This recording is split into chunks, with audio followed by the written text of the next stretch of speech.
You chefs probably don't know because you weren't here all the days, but what everyone did was a copycat of everything that we taught them.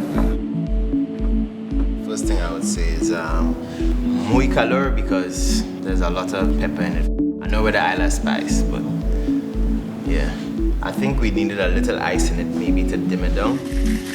We had a problem with this one though. The guys didn't pick it up, I pick it up. There's alcohol in here. Right, in this one, it was supposed to be a mocktail, but there's alcohol in here.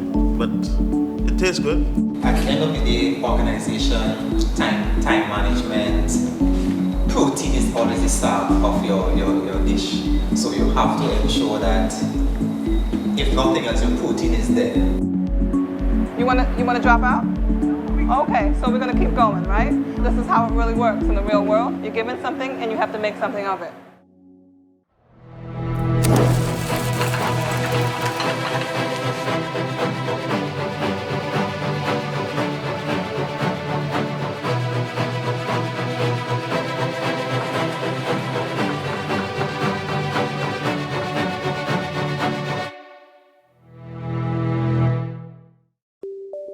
So we have gin fizz. I'm going to do 2 ways, one with egg whites and one without egg whites. And we're going to watch the difference now. This blue gin might give it a different color overall.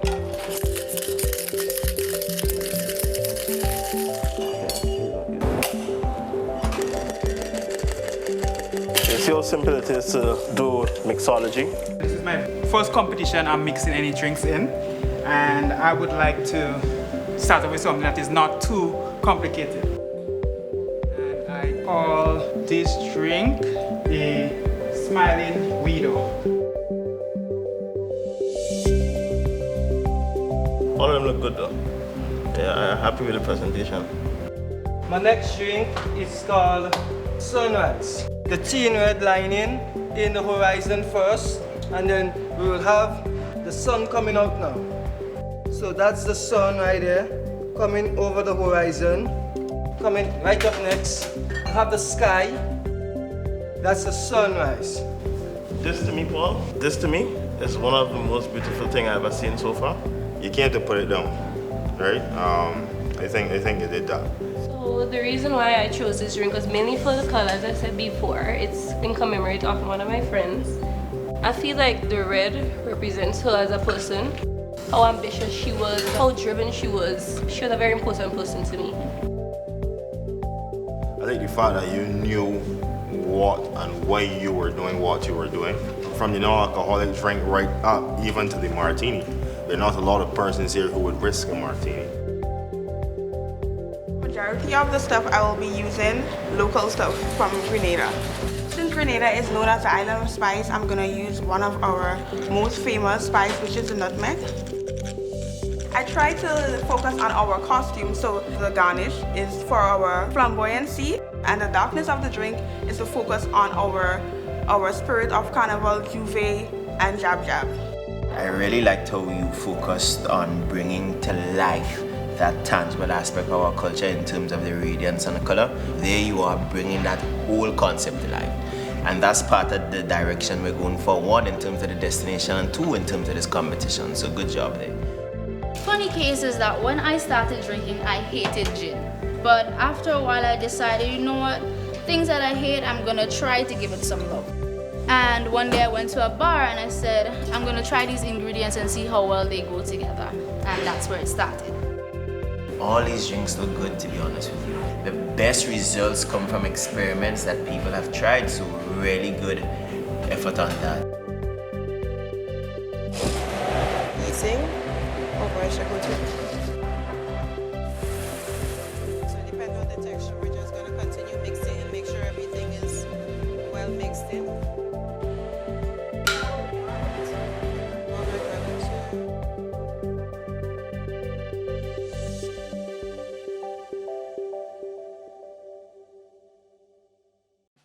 We're about to begin. We're going in number order. Every 10 minutes, you're going to be going in to get your produce or into the commissary to get your dry goods. Each of you are going to pick up one piece of each of these things. Filet mignon, tuna, and chicken breast.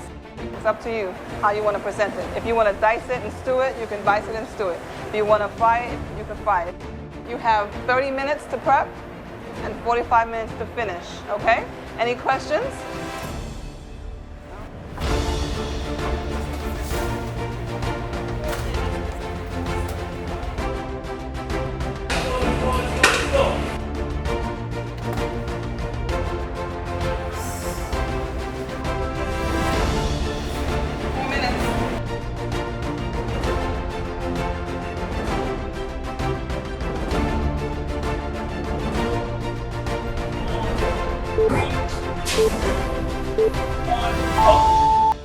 We started the competition now.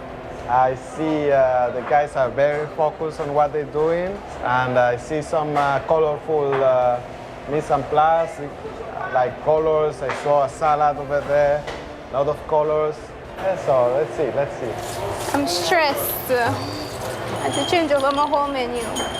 I was under the impression that it was only one protein, and they had us doing 3 proteins now. So far, so good. They've been holding their composure well. The surprise of having to do 3 proteins seems to be the problem through and throughout, but now is the time for them to get creative. It's going to be very interesting. I think they all have promise, Let's see how it goes. You look like you were busy in action over here. Got the beef going. The first one I see that's already working on their entree. Yep. What are you doing for your appetizer? I'm going to try to incorporate a bit of beef and soft and tough for appetizer as well. Oh, awesome, yes. Nice. I'm seeing a lot of promising dishes coming forth for both appetizer and the main course. I'm seeing a lot of innovations. I'm seeing different cooking technique being utilized. The proof is in the tasting, so let's see how it goes. Well.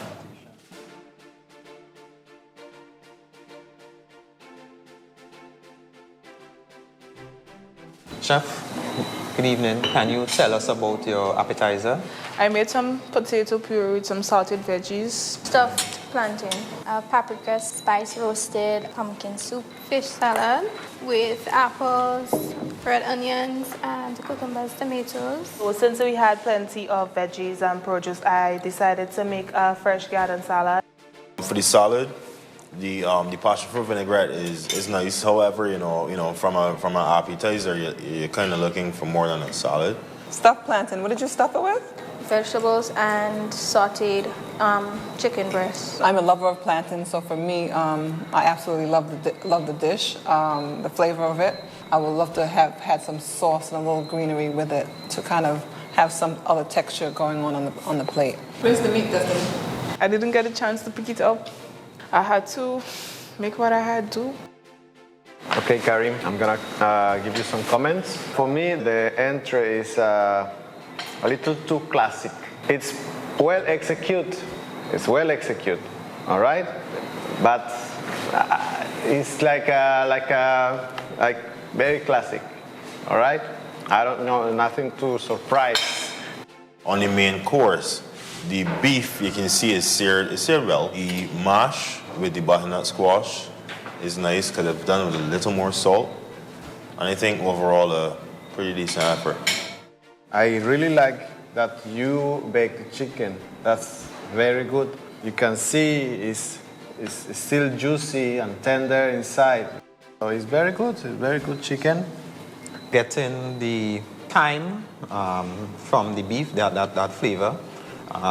So it's flavorful. The crust could have been, it's a bit dark. So I did get a hint of rosemary when I taste the beef, right? So I think it married well there. All in all, good dish, good effort, I must say. The potatoes, though, are a little too al dente for me, but they have a nice flavor. The filet, the sauce that you put on there or on the plate complemented the filet very nicely, and also did do well with the fish. Thank you very much. Even with the addition of the extra proteins, Yeah. like, they complained about it, but they still made it happen. Yes, they still made it happen, and that is very encouraging to see. So you know at least that they will not sink. Right. They will try their best to rise above all challenges. Right. I really enjoy seeing them work together. They work together even as a team. Everybody push one another. Yes. And you saw that, which is good.